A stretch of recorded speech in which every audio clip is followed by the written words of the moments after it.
എല്ലാവർക്കും നമസ്കാരം. ഇന്നത്തെ ശുഭചിന്ത: ഉപയോഗമുള്ളവയെല്ലാം തേഞ്ഞു തീരും, ഉപയോഗമില്ലാത്തവ തുരുമ്പെടുക്കും. അടിസ്ഥാന ആവശ്യങ്ങൾ ഒന്നാണെങ്കിൽ പോലും ജീവിത സാഹചര്യത്തിനനുസരിച്ചാണ് ആവശ്യങ്ങൾ രൂപപ്പെടുന്നത്.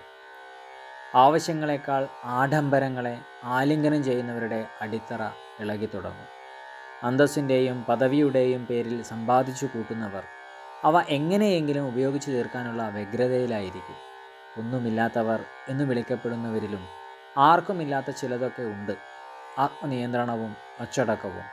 കണ്ണിൽ പെടുന്നതെല്ലാം സ്വന്തമാകണമെന്ന ചിന്തയില്ല എന്നതു തന്നെയാണ് സംതൃപ്തമായ ജീവിതത്തിൻ്റെ അടിസ്ഥാനം. എല്ലാവർക്കും നന്മകളുണ്ടാകട്ടെ. എല്ലാവർക്കും ജീവിത വിജയം ഉണ്ടാകട്ടെ. നന്ദി, നമസ്കാരം.